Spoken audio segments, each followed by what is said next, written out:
Alô, alô, sejam todos muito bem-vindos. Mais uma edição do Saúde e Soluções na tela da Band, no YouTube também. Se você perdeu as edições anteriores, vários temas relacionados à saúde do meu povo que está aí do outro lado. Os programas estão todos disponíveis no YouTube. Vale a pena assistir. Grandes especialistas, grandes médicos passam por aqui e seguramente tem sempre uma informação que pode servir para você, para alguém da família, para algum amigo. Então, convite feito. Todas as edições estão no YouTube, assista aqui, modestamente falando. Saúde e Soluções é muito bom. Pessoal, hoje eu recebo um psiquiatra que é uma grande referência na medicina do Brasil, Dr. Luiz Augusto Malta, meu convidado. A gente vai falar muito sobre comportamento, sobre questões que envolvem o seu lado psicológico. Vamos falar muito disso nesta edição, então fique atento. Vamos falar se a pandemia trouxe algum problema, uso de drogas e álcool nas questões também que envolvem depressão, principalmente. Vamos falar desses assuntos importantes nesta edição. Doutor Luiz Augusto Malta, bem-vindo ao Saúde e Soluções. Tudo bem, doutor? Obrigado, Everton. Tudo bem, tudo ótimo. Prazer estar aqui com você, prazer estar aqui na Bandeirantes. Muito obrigado pela oportunidade. Doutor Luiz, eu gosto de fazer um primeiro bloco, sempre mais descontraído e tal, mas a importância da sua vinda aqui, que tudo parte daqui, né, doutor Luiz? Verdade. Tudo é aqui, né? Se enguiçou aí, o resto não vai funcionar bem. Se a cabeça tá ruim, o resto vai mal. Verdade. E é assim mesmo. Maior verdade da medicina é essa, né? O que manda é a cabeça. Pois é, nós vamos falar muito disso. Ô doutor, quantos anos tem, doutor Luiz? Estou com 46. 46 anos, casado? Casado, 2 filhos. A esposa trabalha na área também? Esposa também profissional da saúde. Esposa é doutora em saúde pública pela Fiocruz. Atua na área de acupuntura. Tá muito bem. Espero que em breve ela tenha a oportunidade de estar aqui com a gente. Tomara que sim. Vai ser um grande prazer recebê-la aqui no Saúde e Soluções. Doutor, você é da UFMG de que turma? Eu formei na turma de 2000, né? Turma emblemática, né? Chamava Medicina do Milênio, né? Formei no final de 2000, terminei a residência pelo Hospital das Clínicas da UFMG em 2003, residência em psiquiatria, né?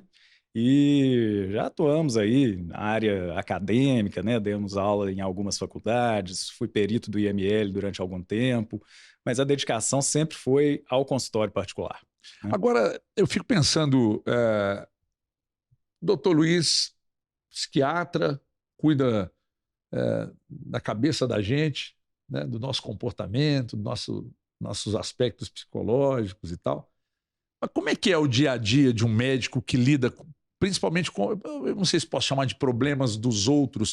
O doutor Luiz absorve? Doutor Luiz, o doutor Luiz também tem problemas que precisa de ajuda? Ô Everton, eu vou te dar um dado interessante. É um dado trágico, né? Um dado que requer atenção, a gente tem que tratar isso com seriedade, né? Mas de todas as categorias profissionais, o maior índice de suicídio é entre médicos. E o maior índice de suicídio dentre os médicos estão os anestesistas e os psiquiatras. Caramba, tem alguma explicação? É a categoria profissional que mais suicida. Mas por que anestesistas e psiquiatras? Psiquiatra pelo tipo de problema que lida, né? É um sofrimento se envolve muito íntimo, né? Muitas vezes. E o anestesista, a gente presume que é pela facilidade de acesso, né? A medicamentos letais, né? Tá ali na mesa, né? Entendi. Vem o 5 minutos... Entendi. Né? E o psiquiatra, por causa da complexidade dos problemas. Doutor Luiz, quando eu escuto uma história triste, seja num filme ou pessoalmente, quando eu vejo uma matéria, alguém contando, sei lá, com algum acontecimento, eu tenho uma questão. Às vezes eu trago muito, eu pego as coisas que acontecem comigo ou com pessoas próximas e trago muito para esse papo aqui. Eu sou extremamente emotivo. Se me conta uma história mais ou menos triste, eu já caio no choro. É impressionante, assim, impressionante. E o quanto questões psicológicas atingem as minhas pernas, acredite se quiser. Eu fiz um exame recentemente aqui, acho que é Doppler que chama o exame, e aí eu falei isso com o médico que estava fazendo, Dr. Marcos, inclusive, fazendo os exames e tal, foi até na axial ali, e eu disse, doutor Marcos, por que todas as vezes que eu fico muito ansioso, as minhas pernas é que sentem? Começa a me dar dor na perna, eu acordo com dores nas pernas durante a noite, a minha esposa já sabe, ela diz, isso aí é psicológico. Eu fui lá fazer o exame, mas a minha esposa falou assim, eu não sou médica, eu acho até que você tem que ir. Porque, sei lá, excessivo número de pacientes com trombose depois da pandemia, eu vou lá conferir isso, não sei, eu já fui obeso, né? Ela falou, seu problema vai... E não deu outra. Cheguei lá, fiz o exame, doutor Marcelo Everton, tá tudo normal, tá muito bem. Por que isso acontece? Por que a gente... vocês absorvem, você lida com pacientes o dia inteiro, a todo momento. Por que a gente absorve tanto e por que cada um tem um comportamento? O meu vai para a perna, outro vai comer, outro vai fumar, outro chora, outro ri demais, outro vai na bebida, outro vai na droga. Por que isso acontece? A gente tem, né, Everton? Cada um tem sua bagagem, né? E no organismo normalmente tem o que a gente chama de órgãos-alvo, né? Então tem gente que vai ter problema de pele, tem gente que vai cair o cabelo, tem gente que vai engordar, tem gente que vai comer demais, tem gente que vai para bebida, tem gente que vai ter dor de estômago, né? Tem gente que vai ter dor nas pernas. Então, isso depende muito da bagagem, da formação da personalidade de cada um, dos traumas de cada um e até da estrutura física de cada um, né? Então, o fato de você ter dor nas pernas, né? Você disse que é um ex-obeso, estava ouvindo aí você comentando, possivelmente porque fechou alguma válvula aí que você descontava na alimentação e passou a ter outro órgão-alvo, né? Mas o importante não seria nem concentrar no órgão-alvo, seria entender de onde que vem o estímulo. A causa do problema. Que a gente chama de ansiogênico, né? Gerador de ansiedade. Que aí a gente consegue equacionar melhor e salvar suas pernas da dor, né? Coisa, rapaz. É engraçado que o médico até me disse, olha, você pode procurar um ortopedista para ver se não há algum problema na coluna, que pode estar refletindo, ou até mesmo ver por que está te dando essa carga na perna e tal. E isso vem porque eu sou extremamente ansioso. Por exemplo, se a minha esposa me manda uma mensagem no WhatsApp e diz assim, ó, Everton, preciso falar com você. Acabou meu dia. Pode não ser nada, mas eu vou sempre pensar que aconteceu. Mesmo eu tenho certeza que eu não fiz nada, que não tem nenhum motivo, mas se ela me manda essa mensagem, acabou meu dia. Se o meu chefe me manda uma mensagem, Everton, sobe na minha sala, até eu subir lá, eu fico desesperado. Se algum amigo fala, tem uma fofoca para te contar, mas não pode ser agora, me liga amanhã, eu não vou dormir. Por que isso acontece, doutor? Isso a gente chama de ansiedade antecipatória, né? Isso tem cura? Tem tratamento? Bom, aí a gente já passa para uma definição mais técnica, né? Do que é ansiedade. Tem gente que funciona muito bem assim, né? Eu tenho certeza que você, Everton, tem muitos ganhos com sua ansiedade. Você é um cara carismático, você é um cara produtivo, um cara proativo, né? A gente chegou aqui antes de gravar, ele estava fazendo 1000 coisas. Pô, faz isso, faz aquilo e tal. Então, a ansiedade ela é um combustível para a gente funcionar bem, né? Pessoas bem-sucedidas são ansiosas, né? Agora, quando você chega na ansiedade que a gente está chamando de antecipatória, né? E ela chega a te paralisar, né? Poxa, aí é o problema. Eu não faço mais nada enquanto eu não entender o que a minha esposa quer comigo. Né? Você estraga o resto do seu dia. Isso a gente passa a chamar de transtorno ansioso, né? E aí merece atenção, não necessariamente medicação, né? Mas merece atenção de um profissional de saúde mental. E tem tratamento para isso, doutor? Tem tratamento, é o quadro mais comum num consultório de saúde mental, né? Seja dos nossos colegas psicólogos, seja dos psiquiatras, sintomas ansiosos que estão saindo do controle. Você fica ansioso, doutor Luiz? Bastante. Mas quando um psiquiatra fica ansioso, como é que ele faz? Porque eu procuro o doutor Luiz, o doutor Luiz procura o doutor. O psiquiatra tem o seu próprio psiquiatra. Eu tenho também, outro né? psiquiatra. Tem que ter um profissional de saúde mental. Mas olha essa situação. Olha a situação. O doutor Luiz, médico, psiquiatra, renomado, grande referência na área, vai procurar um outro psiquiatra. Aí o outro psiquiatra diz para você algo que você não concorda, porque você entende, você conhece. Olha o drama disso. Mas a beleza tá na discórdia, né?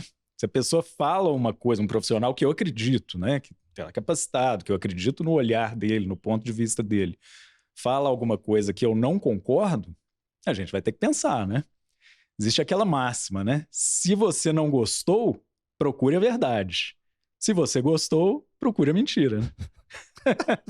Mas Tem gente que fala coisa só pra te agradar. Né? que aliás, a maioria, A hein, doutor maioria, Luiz? procura mentira. A maioria, que fala para te agradar, e assim, bom, eu vou dizer algo que ele quer ouvir, né? E não o que ele precisa ouvir. Aí é um problema, né? É isso Porque aí. em alguns casos a gente acaba acreditando, né, doutor? A Esse gente o é problema. louco pra acreditar, né? Aquela velha que nos história. é agradável, né? Da esposa, pô, isso é lindo.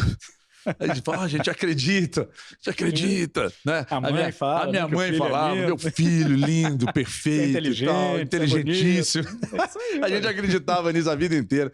Ô, doutor, mas a ansiedade, a partir de... Eu vou começar a falar. Normalmente, eu disse antes do programa, a gente faz um primeiro bloco mais de questões pessoais mesmo. Mas que esse assunto é tão fascinante que eu já entrei nesse assunto. Como é que eu descubro que eu estou ansioso? Quais os sintomas da ansiedade? Essa é uma excelente pergunta, né? A partir de que momento deixa de ser ansiedade combustível, né? E a partir de que momento passa a ser aquela ansiedade paralisante, né? Você vai ter algumas alterações importantes. A principal delas, perda de prazer. Você começa a não ter prazer em coisas que normalmente te dariam prazer. Um almoço de domingo que você faz com calma ali, com sua família e tal. Você começa a querer acelerar aquele negócio. Próxima tarefa, né? Um horário de descanso. Às vezes o próprio trabalho, você perde o prazer no trabalho, perde o prazer na companhia dos amigos, né? Então a perda de prazer é um sintoma muito precoce de um transtorno ansioso. A gente brinca que a ansiedade pode ser vista, sob certo aspecto, né, evidentemente, como uma depressão sem tristeza. Né? Olha você só. fica fora do ritmo, você pensa rápido, parece que o mundo inteiro está fora do seu contexto, né? E você perde o prazer, você perde o gosto pelas coisas. Então, a gente estava comentando antes do programa, né? Eu gosto de carro antigo, né? Gosto de pegar meus Fusca velho lá, limpar carburador, lixar platinado, sair andando. Se eu tenho um transtorno ansioso, mexer com isso não. O Fusca me dá prazer. Fusca dá prazer. O Fusca me dá prazer. Eu tive Fuscas. Hoje eu não tenho, mas tenho vontade de ter um. O Fusca me dá prazer. Então, se eu tenho prazer com Fusca, eu não tô... Não... Se você tem prazer com atividades que normalmente te dão prazer, você provavelmente não está com um transtorno Então, se eu tenho várias atividades durante o dia que me dão prazer... Você está com uma ansiedade funcional. Funcional. Né? Que é mais comum. Que é bem-vinda, inclusive. Né? Entendi. Empresários são ansiosos. Mas e se uma atividade do dia, por exemplo, eu acordo e tomo café com a minha esposa todos os dias. Ok. Extremamente prazeroso. Meus bichos, todos ali ao redor da mesa, e bicho, é cachorro, é arara, um monte de bicho. É lhama para todo lado, é uma loucura. Até lhama. Tem tudo lá em casa, tudo. Então é o seguinte, isso me dá prazer, absoluto. Tomar café com a minha esposa, pela minha esposa, não com a minha filha, porque ela está na faculdade, mas com a minha família. Ok. Que envolve as duas e os bichos. Dá prazer. Meu trabalho me dá um prazer absoluto. Eu sou maluco pelo meu trabalho. Isso Legal. Que eu estou fazendo aqui agora, o que eu faço na TV, o que eu faço nas redes sociais, é um prazer absoluto. Legal. Eu tenho prazer em estar com gente como você, como o Amós, que está aqui do outro lado, como o Marcelo. Que tá... Eu tenho um prazer absoluto nisso. Eu tenho um prazer em voltar para casa e chegar... Então eu não estou com depressão. Não. Mas de vez em quando me dá uns bodes. E aí? Tem dia que eu falo, nossa, vai ficar em casa, hoje eu não estou de saco cheio. Mas isso é uma coisa que tem que ser observada e isso muitas vezes leva a pessoa a ser medicada de maneira inadequada. Para que isso tudo que a gente está falando seja verdade, os sintomas têm que ter uma duração. Você tem que ficar semanas sem sentir prazer. Entendi. Você ter um dia que você acordou com o pé esquerdo, que você brigou no trânsito, que alguém te atendeu mal, que você perdeu um voo, isso é absolutamente normal. Mesmo que do momento que você acorde até o final do dia tudo dê errado, tudo dê errado. Circunstancial. Faz parte do jogo, né? A gente não ganha todas. Agora, se você fica semanas, né? Passa um aniversário de casamento, passa um aniversário de sua filha, passa um evento importante do seu trabalho e você fala, putz, não tá legal, prazer, não tá dando... Isso merece atenção. Agora, um dia, às vezes até 3 dias seguidos, fala, puxa, parece que tem uma nuvem negra na minha cabeça, é coisa da vida. Né? Tá. Como é que eu sei como é que eu consigo separar o que é uma ansiedade já num grau elevado e não uma depressão? A depressão, ela se caracteriza pela perda de energia, né? A ansiedade, você está sem prazer, mas você está fazendo. Você está meio que num modo automático ali. A depressão nem fazer você tem energia. Nada tá fazendo sentido, mas eu estou fazendo. Tem que trabalhar, trabalha. Entendi. Tem que fazer o que tiver que fazer, faz. Dá um telefonema, telefone. Agora, a depressão não. É como se fosse assim, a ansiedade é uma oscilação assim. E a depressão é uma oscilação com uma tendência de baixa de energia, né? Até o ponto que tem aqueles deprimidos, né? Aqueles pacientes deprimidos que ficam dias sem tomar banho, né? Sem se higienizar, escovar dentes, sem até se alimentar, sem ir ao trabalho, sem atender telefone, né? É uma perda de energia vital, né? A depressão. E aí sempre para baixo, sempre para baixo. De baixa. E se não houver um tratamento, a tendência é de piora até chegar onde? Até o fundo do poço, né? Até alguém tomar alguma providência, né? Mas isso varia muito de acordo com a genética da pessoa, né? Tem gente que passa uma vida deprimido, mas com uma depressão leve. Aquela pessoa mal-humorada, azeda, que acha tudo ruim, né? Que está sempre reclamando, né? Isso a gente chama de distimia, né, em psiquiatria, é uma depressão leve e crônica. Né? A pessoa não passa disso. Tem tratamento? Tem tratamento. Tudo tem tratamento. Mas eu ainda vou persistir numa pergunta aqui que é de como o paciente identifica essa que é uma distimia. Como é que ele identifica que é uma distimia e que não é uma depressão um pouco mais profunda? Normalmente a distimia, quem identifica é quem está perto. É quem está em volta. Poxa, o Everton está só reclamando. A festa estava legal. O cara reclama que o espumante não estava gelado. Eu conheço. O restaurante estava bacana, ele reclama que o garçom demorou 5 minutos, que o vinho não harmonizou com o prato. O prato estava frio, o atendimento estava ruim, ainda cobraram 15%. A distimia é um quadro leve, a pessoa vive mal. Ô, doutor, eu conheço um monte de gente ela assim. vive nota 6 a vida inteira. Tudo é nota 6? Tudo é nota 6. Ou às vezes até menos, né? Passa de ano. Entendi. Vai ali, né? Poderia se beneficiar de um tratamento, né? Poderia estar no outro patamar de sentir prazer com as coisas, né? Quando a gente fala prazer, não é grandes prazer, não é ir para Paris de primeira classe, jantar no Tour d'Argent, igual você faz todo ano, não. Quem me dera, ainda chego lá. Mas pequenos prazeres, de estar com a família num domingo, de fazer um churrasco lá para a meninada, né? E a pessoa vai perdendo isso. Ó, eu vou para o intervalo, mas é muito rápido. Papo com o doutor Luiz Augusto Malta, continua psiquiatra. E é médico pela UFMG, da turma de 2000, nosso convidado hoje aqui. E a gente vai, psiquiatra pelo HC da UFMG em 2003 também. E é uma grande referência na área. Esse papo está muito bom. Obrigado, porque eu trago todas essas histórias que o doutor Luiz está contando aqui para o meu dia a dia, porque tem cada mala que a gente encontra pelo caminho aí, que, meu Deus do céu. Mas nós vamos continuar esse papo, porque o papo é sério, mas a gente acaba de vez em quando dando uma esculhambada aqui, mas é para o bem, é para deixar mais leve para você que está do outro lado aí, porque afinal de contas aqui nós estamos vivendo um momento de grande prazer. Rápido intervalo, a gente já volta.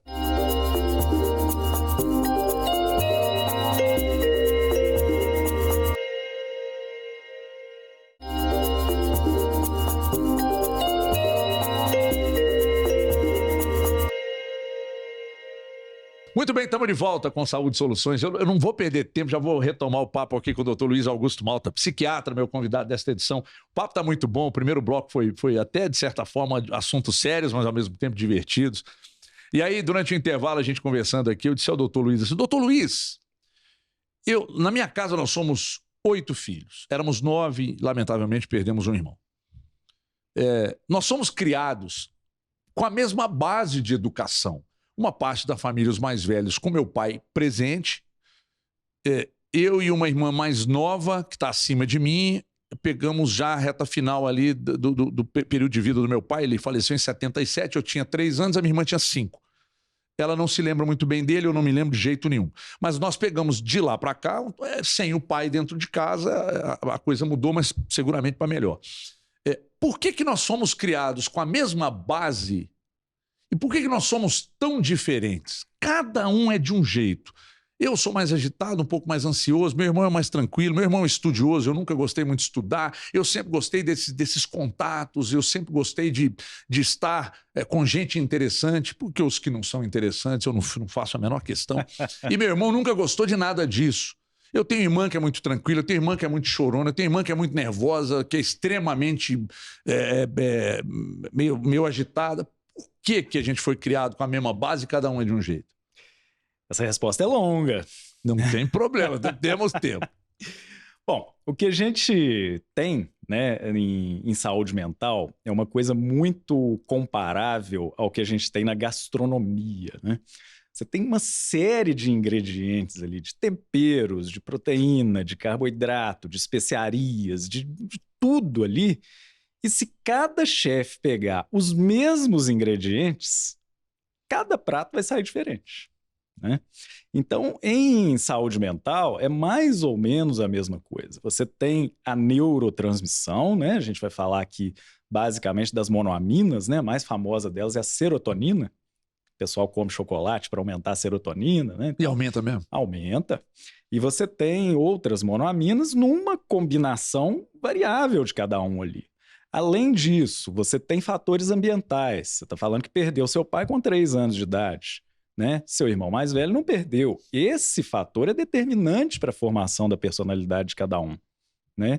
E além disso tudo, você tem a sua própria bagagem. Quem foram seus amigos de infância? Como é que foi sua relação com seus tios, com seus irmãos mais velhos? Seu irmão mais velho não tem irmão mais velho. É verdade. Né? Então, a maneira dele estar naquela família é completamente diferente. Um dia ele foi o rei da família, alguns anos depois chegou alguém para dividir. Isso tudo determina a formação da personalidade dele. Por isso que sai cada um de um jeito, cada um com uma característica. Agora, se os valores da sua família são sólidos, você pode ter certeza que esses estão presentes em todos os filhos. Interessante, né? Interessante. Então, alguns valores como não ser racista, por exemplo, né? Se isso é um valor da sua família, ninguém é racista lá. Entendi. Né? Enfim, a gente pode dar 1000 exemplos aqui, né? Mas as características, o charme da personalidade de cada um é formado por esse conjunto de especiarias aí que eu estou tentando fazer essa analogia. Ô, doutor Luiz, como é que um psiquiatra explica a questão da família, assim, de umas famílias serem tão unidas, outras não serem tão... E aí pegando uma carona ainda nessa questão, e outras não terem tanto contato, mas a base de educação ter sido a mesma, mas a gente... por exemplo, na minha família nós não temos todos os irmãos tantos contatos, né? A gente é cada um muito cuidando da sua vida e tal, e eventualmente a gente se encontra em outras famílias, como por exemplo a família da minha esposa, eles fazem questão sempre de estarem juntos. Como é que é problema? Não. Eu não, por exemplo, eu não ter tanto contato com determinadas irmãs e é um problema? Eu estou errado? Existe um erro nisso? Não, Pode se absolutamente. culpar? Não. Se está todo mundo bem com isso, né, não tem nada errado. Muitas vezes existe uma ideia de que o profissional de saúde mental ele está ali para falar o que deve e o que não deve ser feito. Né? O profissional de saúde mental é muito mais um leitor da situação. A gente lê e fala, a situação é essa. Né? Então, sua família se interage pouco, porque existe uma bagagem de ambiental, cultural e de criação que determinou que vocês sejam assim, né? Se a família da sua esposa interage muito, tem uma bagagem cultural diferente da sua. Não tem tudo certo, bem, né, doutor? não tem errado. O que não é desejável, né? É de irmãos que não se falam, né? Irmãos que não se relacionam, brigas por causa de bobagem. Pedido de desculpa, material. procurar e resolver problemas do passado traz algum tipo de prazer e melhora saudável, psicológico? Né? Sempre saudável. Resolver todas as pontas, né, que a gente vai deixando com na familiares vida, ou não, sempre né? Saudável. Familiares, ex-amigos, ex-sócios, ex-esposas, ex-maridos, né? É sempre bom acertar as arestas. Mas né? quando você trata um paciente que você vai, enfim, interrogá-lo sobre as questões do dia a dia, etc., é uma questão que você tem cuidado? Se essa pessoa tem algum problema no trabalho com alguém, na vida... O desafio do psiquiatra é tentar entender qual que é a proporção de 3 ordens de grandeza. A primeira que o psiquiatra investiga é a parte química. Existe alguma disfunção na sua serotonina, nas suas monoaminas, na sua dopamina, que é mandatório que eu te indique uma prescrição? Essa é a primeira grandeza. A segunda grandeza é fatores ambientais. O Everton está devendo? O Everton está com problema no casamento? Ele está para perder o emprego? Ele está... Esses fatores ambientais são o segundo determinante de quem está sentado ali na minha frente no consultório. E o terceiro fator é o que a gente chama de bagagem psicológica, né? Como é que foi sua criação? Qual foram os seus traumas, né? Em mulheres, né? Acredite você ou não, quase metade das mulheres brasileiras já sofreram algum tipo de abuso sexual. Então, a gente precisa perguntar, né? Porque vai ser determinante muitas vezes. Mas as mulheres se abrem, ansioso ou depressivo. Elas contam ou elas têm medo ainda de contar? Para o psiquiatra, normalmente contam. Dos abusos, elas contam. A abordagem é feita com delicadeza, com jeito. Mas e quando o doutor Luiz está... Veja só que a gente está transitando aqui em vários assuntos e vai fazendo uma salada, mas é assim mesmo que a gente gosta. E aí o doutor Luiz vai e recebe, por exemplo, uma paciente. E essa paciente relata algo muito grave ao doutor Luiz. O que o doutor Luiz faz? Se é algo muito grave. E aí? Guarda e trata ou denuncia? Entendeu a minha pergunta? Entendi. Bom, normalmente, esse algo muito grave, ele demora a ser levado até o psiquiatra, né? Quando é uma coisa aguda, né, imediata. Houve um abuso ontem, né? Normalmente, essa pessoa vai ser levada na polícia, né? Nos órgãos para defendê-la, né? Quando ela chega ao psiquiatra, normalmente são quadros que já... Como é que eu vou dizer? Já passaram, né? E ficou só a sequela, só o trauma, né? Se for pertinente denunciar, a gente denuncia. A gente já orienta. Né, e tudo. Mas não é a rotina, né? Normalmente são sequelas de um passado mais consolidado já. Doutor Luiz, a vida de uns tempos para cá... ela mudou muito. E aí eu estou pegando uma carona, inclusive nas questões, já que você citou a questão das mulheres, né, mais da metade sofreu abuso e tal. Isso não é um chute, não. Isso é um dado realmente. Dado. Em torno de 51% das mulheres. Que é um número muito expressivo, né? E seguramente desses 51% aí... Ainda tem número oculto, né? Nós não temos... temos os números ocultos e nós não temos muitas... Nós não devemos ter 50% desses 51% que denunciaram. Sim. Né? Qual é o gatilho para a mulher entender e procurar um profissional da área, um psiquiatra? A que ponto chega quando a coisa está insuportável? Já procura ou por vezes não? Não. A mulher ela vai procurar o psiquiatra quando ela tem alguma disfunção, né? O que a gente estava falando no bloco anterior. Perda de prazer, né? Então a mulher tem alguma dificuldade no desempenho sexual ou uma dificuldade em se relacionar com o sofrer um abuso, muitas delas têm esse problema, né? Então ela quer melhorar a qualidade de vida dela, vai procurar um profissional de saúde mental, isso sendo pesquisado, né? E sendo constatado, a gente vai fazer o possível para minimizar o sofrimento dela, né? Mas é uma sequela importante. Quais os casos que mais aparecem para você tratar? Relacionados no consultório, de um modo geral? Transtorno ansioso. Ansiedade, né? Hoje é um grande mal da humanidade. Nós vivemos numa sociedade geradora de ansiedade, né? Rede social é um gatilho? Rede social é um gatilho, o excesso de estímulo, né? Antigamente tinha aquela figura do pai que chega cansado do trabalho, abre o jornal e fica lendo o jornal ali, né? Ele está entretido com o jornal e aquele ali é o único estímulo que ele tem. Depois veio a televisão, né? Veio o jornal e a televisão, depois o jornal, a televisão e o telefone, o jornal, a televisão e o smartphone, né? Então são estímulos, né? Eu vou falar uma coisa aqui que nem é correta, né? Mas quem hoje não dirige olhando para o celular, resolvendo um problema ao mesmo tempo? Antigamente, dirigir era um ato em si. Foco A total. pessoa está dirigindo, até porque os carros não permitiam erro, né? Então a pessoa tinha que estar concentrada naquilo ali. Hoje o carro Hoje em dia, freia para você, Com o doutor. excesso de estímulo, a gente está sempre acelerado, está sempre ansioso. Não, né? e até, veja bem, o carro te oferece essas O condições. carro oferece condições carro de hoje você se distrair. Exatamente. Porque o carro tem tudo hoje. Você tava Inclusive falando frear para você. Você estava falando mais cedo do Fusca, né? Que você tem vontade de voltar ao teu Fusca. Se você dirigir um Fusca hoje, você vai ver como que você tem que estar 100% ali. Eu desligo o meu celular quando eu pego um carro antigo para dirigir.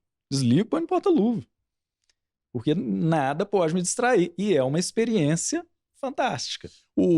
A gente estava falando sobre a questão das redes sociais serem um gatilho.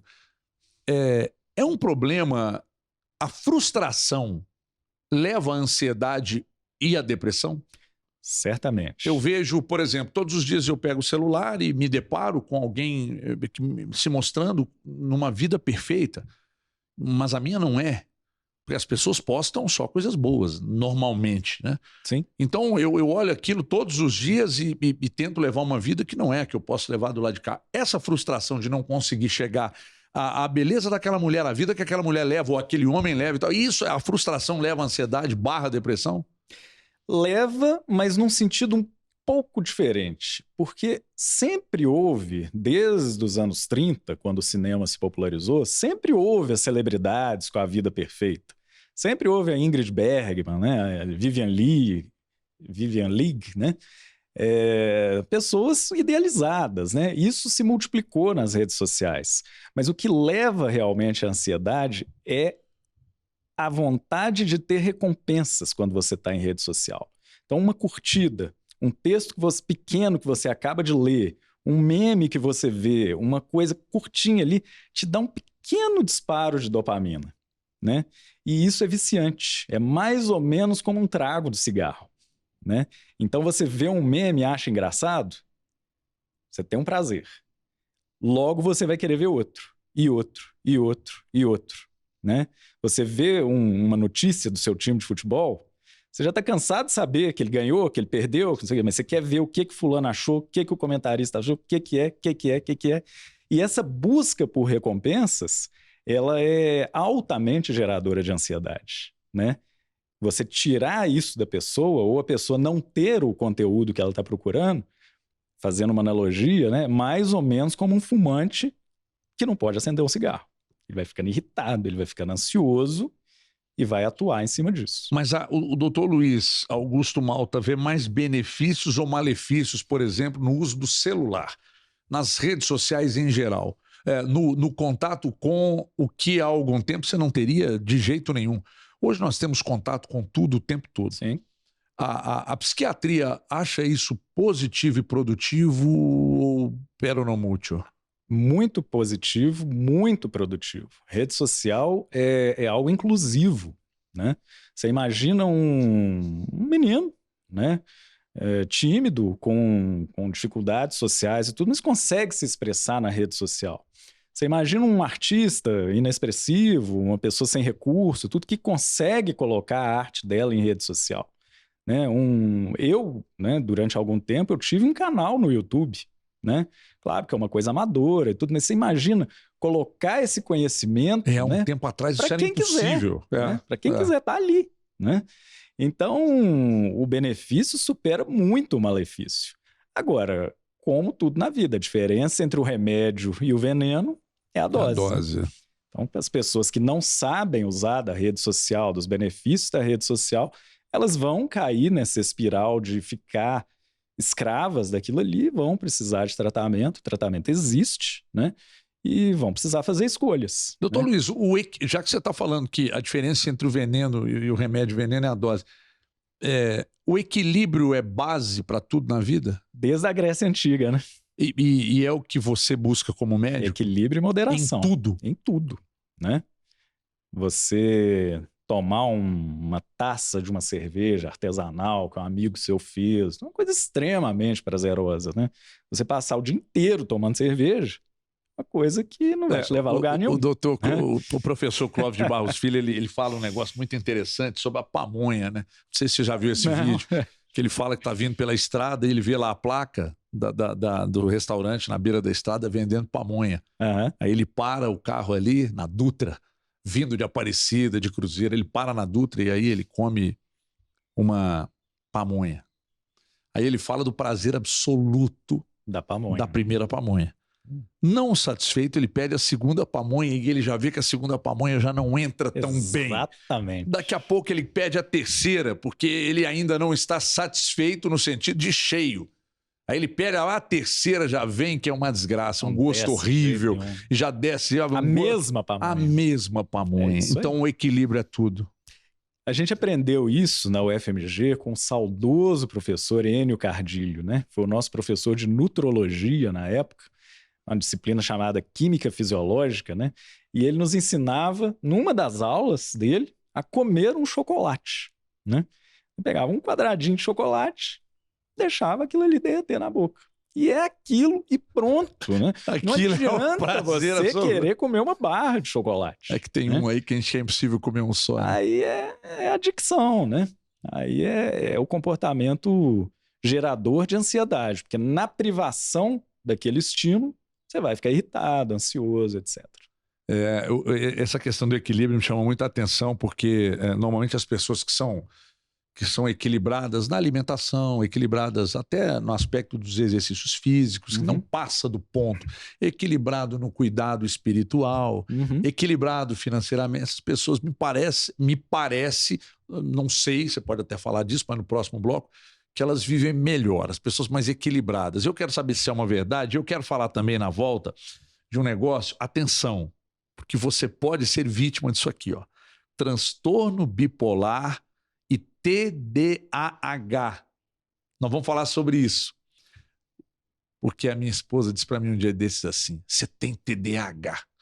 Eu falo, vamos falar com o doutor Luiz aqui para saber o que é isso e se você aí do outro lado tem ou se tem algum sintoma que pode demonstrar.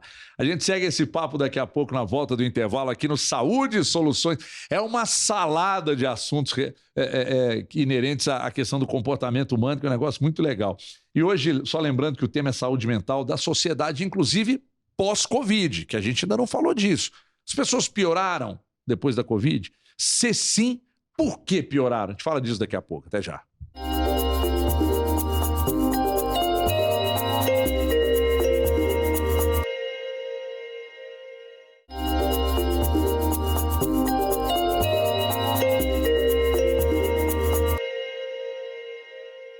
O papo tá bom demais, a gente de volta com Saúde e Soluções. Se perdeu os dois primeiros blocos, volta depois no YouTube e assiste, que tá muito bom, recebendo o Dr. Luiz Augusto Malta, psiquiatra. Já falamos um pouco de tudo, até de coisas que não são da área dele, mas a gente falou também. E aí eu prometi no bloco anterior que falaríamos sobre transtorno bipolar e TDAH. Ô Dr. Luiz, eu devo ficar incomodado quando a minha esposa diz, pode perguntar ao doutor Luiz lá que você tá com TDAH. Será que eu tô com TDAH? Porque como é que eu sei que eu tô com que eu tenho TDAH? E o que é o TDAH? TDAH, né? Transtorno de déficit de atenção e hiperatividade. Eu sempre achei que eu tivesse isso desde criança, doutor, porque eu não consegui estudar, doutor. Estava lá lendo o livro daquela editora Ática, e aí eu lendo aquele troço, Cartilha Sodré, lá na década de 80, mas a cabeça estava lá na Peladinha, lá no Pombal, escutava os meninos batendo bola na rua. Como é que eu ficava ligado naquilo ali, doutor Luiz? Pois é. TDAH, né, era chamado antigamente de bicho carpinteiro, né? Doença de São Guido, né? Que os meninos que não paravam quietos, né? Indisciplinados, normalmente eram expulsos de escola, né? Não, porque eu não cheguei a esse ponto, não. Pois é, você não chegou a esse ponto porque o TDAH é um espectro, né? Não é todo mundo que tem sintomas de TDAH que vai merecer o diagnóstico de TDAH, o tratamento de TDAH e todo o estigma que o TDAH carrega, né? Tem gente que é mais desatento mesmo, tem gente que é mais agitado mesmo. Tem adultos que têm déficit de atenção porque estão ansiosos, como a gente estava falando. A ansiedade pode levar ao transtorno? Não ao transtorno, a ansiedade leva a um déficit de atenção.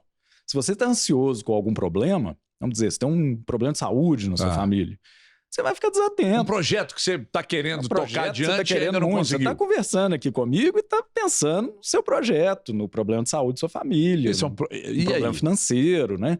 Então, a gente tem sempre que entender de onde que vem o déficit de atenção. Né? Qual que é a origem disso? Uma criança que sempre foi agitada, aquela que os pais ficam constrangidos, né? Porque não consegue se comportar num restaurante, não consegue, apesar de todos os esforços, toda a educação, tudo, não consegue ter um desempenho acadêmico regular. Essa sim merece uma investigação. São aplicados testes, né? Normalmente por neuropsicólogos, são profissionais especializados em olhar para o portador de TDAH. E mas, não, só pegando uma carona, o TDAH tem alguma relação com autismo em crianças? Existe uma sobreposição. Muitas crianças com o transtorno do espectro autista têm sintomas de TDAH, né? E vice-versa. Muitas crianças com TDAH têm sintomas de transtorno do espectro autista. Agora, como eu estava dizendo antes, é um espectro. Vamos dizer que aqui seja um quadro gravíssimo, né? E aqui é a pessoa que não tem nada. Nesse gap aqui, existem pessoas com sintomas leves, progressivamente mais graves. Mas não é uma sentença, né? Falar que o Everton tem TDAH. Provavelmente tem mesmo, mas provavelmente você, por ser um cara funcional, bem-sucedido, estável, né? Com sua família, com suas escolhas, com seus valores, você tende, caso você tenha, a estar numa parte mais branda desse mas espectro, por que ela falou que eu tenho? Porque eu fui no carro buscar um negócio, aí eu trouxe outro, esqueci do que eu tinha que buscar. Aí daqui a pouco, a gente estava voltando, aí eu estava com uma sacola na mão, eu entrei no avião, coloquei a sacola no banco, fui ajeitar a mala. Aí um amigo meu que estava comigo no avião pegou a sacola e colocou lá. No meio da viagem, ela mandou uma mensagem, porque eu tinha um Wi-Fi lá em cima, ela falou assim, cadê a sacola? Aí eu falei, eu não sei onde é que está a sacola. Você tinha deixado, sentou no avião com ela na mão, mas não sei onde é que está a sacola.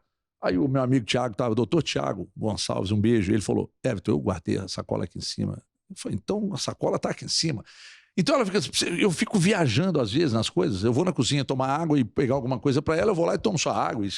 E ela falou que eu tenho, então vamos lá procurar o doutor Luiz. Você tem sintomas de TDAH, sim. Agora, a partir de que momento isso precisa ser tratado? Tem tratamento. Mesmo? Medicamentoso? Medicamentoso ou de psicoterapia, né? De treinamento de habilidades. Mas que tipo de treinamento? Me explica, eu estou gostando desse assunto. Olha, você pode, por exemplo, fazer uma linha de psicoterapia chamada cognitivo-comportamental, que vai fazer um mapeamento das suas habilidades, né? E te colocar para funcionar, para separar as coisas. Entendi. Você condicionar a sua cabeça. Se você vai na cozinha pegar um copo d'água, você vai na cozinha pegar um copo d'água e não vai mudar de faixa e quando você não resolver. E quando você fecha a porta da casa, desce, e quando você fala, sabe que eu fechei a porta? Aí volta lá, aí você fechou. Aí você confirma, você foi lá, aí depois você desce de novo e fala, mas será que tá fechada mesmo? E você vai lá e volta. Isso já é um outro desdobramento de sintomas ansiosos potencialmente grave. É mesmo? É o transtorno obsessivo compulsivo. Que nem trancar o carro e... Volta, a pessoa toque, dá a volta o famoso toque, doutor. Toque, transtorno obsessivo compulsivo. Aí já é mais sério? Potencialmente mais sério. Né, o toque tem desde esses rituais assim aparentemente inocentes, né, de voltar para ver se trancou o carro, trancou a casa. Doutor, até eu tenho esses troços que demoram horas. Doutor, eu só durmo com travesseiro na mesma posição. É toque? Pode ser. Tem que ser. São 3 travesseiros, mas o de baixo tem que ser esse. O que está acima tem que ser o mesmo e o que está acima dos 2 tem que ser sempre o mesmo. Se eu fizer a inversão disso aqui, eu não consigo dormir. Estou fazendo uma consulta aqui. É um sintoma de toque. Né? É mesmo, doutor? Agora, é sério, é grave? Exatamente isso que eu quero te dizer. O que o psiquiatra avalia não é a existência ou não do toque, do TDAH, do transtorno ansioso. Mas é só isso também que eu tenho de mania. É a disfunção. Se isso vira uma alegoria na sua casa, né? Pô, cadê meu travesseiro? Não vou conseguir dormir e tal. Mania. Ok, é o cara cheio de mania lá. Porque você tá no hotel, seu travesseiro não tá lá e você dorme bem. Você dorme, né? Você tá no avião, você dorme. Você tá no hotel, você dorme. E o transtorno bipolar, doutor Luiz? O que é esse transtorno bipolar? Porque fala que eu também sou meio bipolar, mas eu acho que não. Eu tô sempre tranquilo, assim, eu não sou um cara... Tem alguns estudos aí mais, vamos dizer, mais ousados, né? Mais agressivos, que colocam que 1 em cada 4 pessoas da população mundial, ou seja, se nós somos 4 nesse estúdio, 1 de nós é bipolar. É mesmo? Está dentro do espectro bipolar. Deixa eu ver se eu tô olhando para um que é ali. Pois é. Que uma amostra atrás da Agora, câmera. Não, acho que não. É o que eu estava falando sobre TDAH, sobre ansiedade. É um espectro.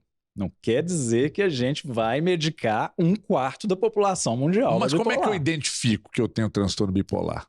Todo humor oscila.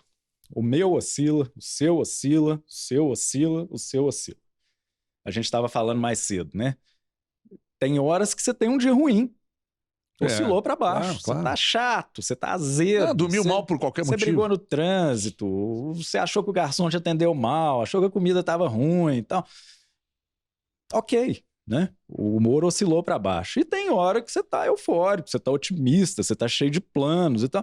E nada aconteceu, tanto para você ficar para baixo ou para você ficar para cima. Isso é natural do psiquismo, essa oscilação.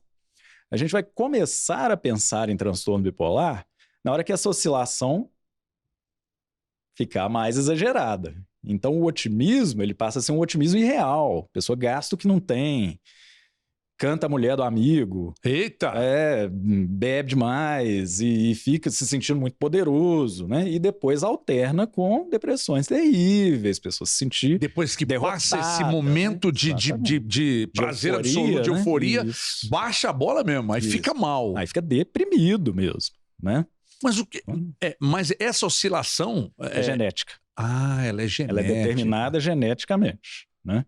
Que também tem tratamento. Então, todo humor oscila. Quando essa oscilação está acima do razoável, né? Eu estou dando exemplos assim, extremos, né? Mas tem oscilações. Às vezes a pessoa compra uma coisa por impulso que depois ela vai sofrer para pagar.